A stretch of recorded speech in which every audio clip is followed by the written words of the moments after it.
حضور نے ہمیں بتلایا کہ پچھلے لوگ اپنے رب کو کیسے مناتے تھے، وہ کس طرح اس کے حضور ناز عرض کرتے تھے۔ حضور نے ہمیں اللہ کو منانے کے طریقے بھی بتلائے۔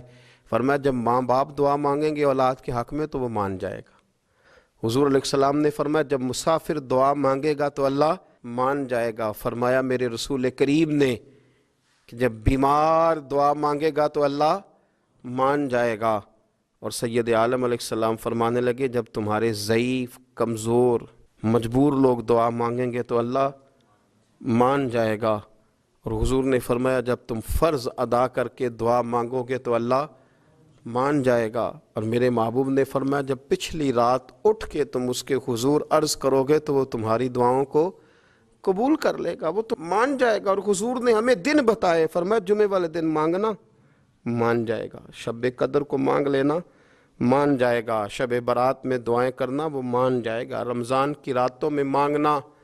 مان جائے گا، قرآن پاک کے ختم کے موقع پر دعا کرنا مان جائے گا۔ طریقے بتلائے۔ اب یہ ہے کہ ہم نے تو مانگنا تھا نا اس کی بارگاہ میں، ہم نے تو حاضر ہونا تھا، ہم نے آگے بڑھنا ہے، اس کے حضور عرض کرنا ہے۔ حضور نے ہمیں بتلایا کہ مومن متقی ہوتا ہے نا، پرہیزگار ہوتا ہے، تو اس نے کچھ نیکیاں بھی کی ہوتی ہیں، جس طرح اسے اپنے گناہوں کا پتہ ہوتا ہے نا، تو اسے پتہ ہوتا ہے کہ نہیں یار فلاں کام میں نے فقط اللہ کی رضا کے لیے کیا ہوا ہے، اور میرا اور میرے رب کا راز ہے۔ فرمایا جب تم بڑے الجھ جاؤ نا، جب تم بڑی آزمائش میں آ جاؤ، اور جب تم سمجھ لو کہ اب میں بڑی تکلیف میں آ گیا ہوں، تو پھر ایک طریقہ حضور نے ہمیں اور بھی بتلایا مانگنے کا،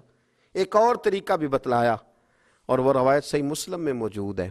راوی حضرت عبداللہ ابن عمر رضی اللہ تعالیٰ عنہ، حضور فرماتے ہیں 3 لوگ سفر کر رہے تھے، یہ آپ اندازہ فرمائیے صحیح مسلم کی حدیث ہے، ایک یہ رنگ بھی ہے اللہ کو منانے کا، ایک یہ انداز بھی ہے اس کی بارگاہ میں گزارشات پیش کرنے کا، یہ بھی ایک طریقہ حضور نے ہمیں بتلایا۔ اگرچہ اپنی نیکیوں کو چھپانا چاہیے، نیکیاں جو چھپی ہوئی ہوتی ہیں وہ قیمتی ہوتی ہیں۔ حضرت عبداللہ ابن عمر فرمانے لگے کہ نبی پاک صلی اللہ علیہ وسلم فرماتے ہیں 3 لوگ سفر کر رہے تھے، رستے میں طوفان آ گیا، تیز بارش شروع ہو گئی، تو حضور فرماتے ہیں وہ تینوں بارش سے بچنے کے لیے ایک غار میں چھپ گئے۔ ہم کو پتہ ہے پرانے زمانے کے اندر غاریں ہوتی تھیں، اور لوگ جب سفر کرتے تھے لمبے تو پتھروں اور پہاڑوں کے بیچ میں سے سفر کرتے تھے۔ وہ غار کے اندر چلے گئے، اب چونکہ طوفان بہت زیادہ تھا، جب وہ غار کے اندر چلے گئے تو اللہ کے پیارے حبیب صلی اللہ علیہ وسلم فرماتے ہیں پتھر اوپر سے لڑکتا ہوا آیا،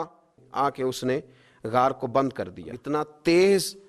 اور اس مضبوطی کے ساتھ وہ پتھر لگا، اور اتنا صحیح فٹ ہوا کہ اندر روشنی آنی بھی ختم ہو گئی۔ اب 3 لوگ ہیں، تھوڑی دیر تو وہ پریشان رہے کہ شاید اب کبھی بچ نہیں سکیں گے، شاید چاروں جانب اندھیرا ہی ہے اور اندھیرا ہی رہے گا، شاید یہاں سے نکلنے کے لیے اب ہمیں کوئی رستہ میسر نہیں آئے گا۔ وہ پہلے تو پریشان ہوئے، پھر کہنے لگے یار اس طرح کرو، اگر کوئی زندگی میں نیکی کی ہے نا تو ذرا اس نیکی کو یاد تو کرو، اور یاد کر کے اس مالک کے حضور عرض تو کرو، کریم ہے کوئی آنکھو شاید من جاوے، کم تتڑی دا بن جاوے، عرض تو کرو۔ یہ آپ اندازہ فرمائیے یہ بات بیان کون کر رہا ہے؟ یہ مدینے والے رسول بیان کر رہے ہیں، یہ نبی پاک علیہ السلام نے بیان فرمایا، رسول کریم علیہ السلام نے ہمیں بتلائی یہ داستان محبت۔ حضور فرمانے لگے ایک نے ان میں سے ہاتھ اٹھائے، اور اس نے انداز کیا چھیڑا، عرض کرنے لگا اللہ تو جانتا ہے نا میں نے بکریاں رکھی ہیں، میں غریب ہوں، مزدور ہوں، اور مالک تو یہ بھی جانتا ہے کہ میرے بچے بھی ہیں، بیوی بھی ہے، پر میں جب بھی گھر لوٹا ہوں تو دودھ میں نے بچوں اور بیوی کو پہلے نہیں دیا، بوڑھے ماں باپ کو پہلے دیا۔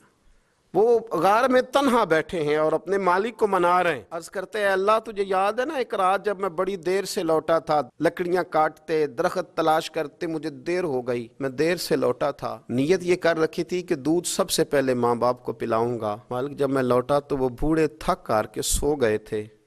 میری بیوی نے مجھے کہا کہ بچوں کو پلا دو، وہ سو گئے، تو میں نے کہا نہیں میرے ذمے ہے ان بوڑھوں کے دل کو ٹھنڈا کرنا، ان سے پیار کرنا۔ اے مالک فجر ہو گئی، آفتاب طلوع ہونے کا وقت آ گیا، پر میں نے ماں باپ کے بیدار ہونے کا انتظار کیا۔ اے اللہ وہ جب اٹھے تو ان کی آنکھوں میں جو میرے لیے دعا تھی اور ان کے سینوں میں جو میرے لیے کرم تھا، اگر تیری بارگاہ میں وہ نیکی قبول ہے تو مالک پھر رحم فرما، نہ اس مشکل سے آسانی عطا فرما۔ سنو رسول کریم صلی اللہ علیہ وسلم فرماتے ہیں کہ اس بندے کی دعا مکمل ہوئی تو پتھر تھوڑا سا سرک گیا اور اتنا سرکا کہ آسمان نظر آنے لگا۔ جس نے ماں باپ کو منایا ہے، ان سے پیار کیا ہے، پھر یہی بات وسیلہ بن جائے گی رب کے ماننے کا۔ پھر رسول کریم صلی اللہ علیہ وسلم فرمانے لگے، دوسرا بولا اور عرض کرنے لگا کہ اے اللہ تو جانتا ہے مجھے اپنے چچا کی بیٹی بھانے لگی تھی، میں اس کی طرف رغبت کرنے لگا تھا، اور میں نے جب اس سے جا کے ارادہ کیا کہ میں تیرا طالب ہوں تو اس نے مجھے کہا کہ پہلے 100 دینار لاؤ، تو اللہ میں نے مشقت کر کے 100 دینار جمع کیے، اور جب میں پوری طرح اس پر حاوی ہو گیا، وہ میرے قبضے میں آ گئی اور گناہ کا میں نے ارادہ کر لیا، تو اس عورت کے منہ سے ایک جملہ نکلا کہ اللہ سے ڈر، اے مالک وہ میرے قبضے میں تھی، اے اللہ میں گناہ پر قادر تھا، میں چاہتا تو گناہ کر لیتا، لیکن جب اس نے تیرا نام لے کے کہا نا کہ اللہ سے ڈر، اللہ میں ڈر گیا، میں اسے چھوڑ کے آ گیا۔ اگر تجھے یہ بات پسند ہے تو پھر نکال دینا اس مشکل سے، پھر کر دینا کرم۔ اللہ میری بھی تو چڑھتی جوانی تھی نا، میں بھی تو سب کچھ کر سکتا تھا، پر تیرے لیے، تیری خاطر میں لذت گناہ سے باز رہا، تو اللہ تو رحمت فرما دے۔ حضور فرماتے ہیں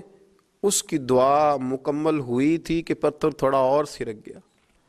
پھر تیسرا بولا اور اس نے بول کے کہا، اے اللہ ایک مزدور کو، ایک دیہڑی دار کو، ایک غریب کو میں نے کام پہ رکھا ہوا تھا،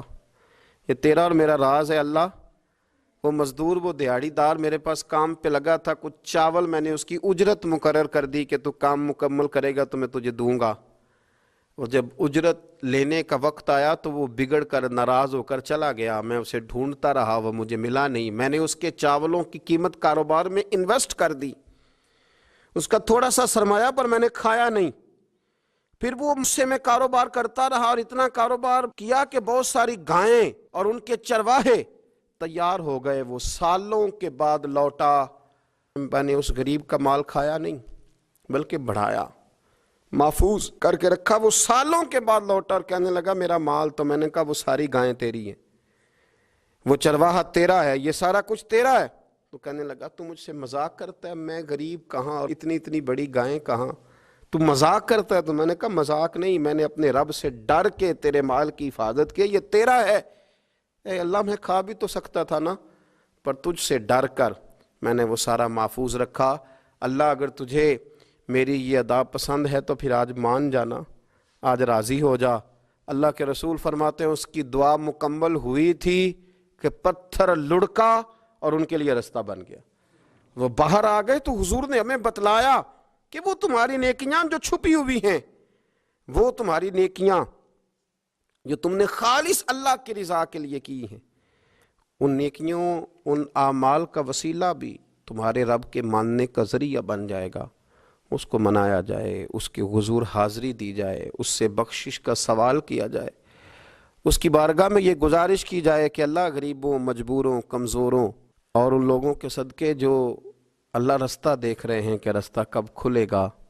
جو تیری بارگاہ کرم کے سوالی ہیں، ان کے صدقے تو رحم فرما، تو کرم فرما۔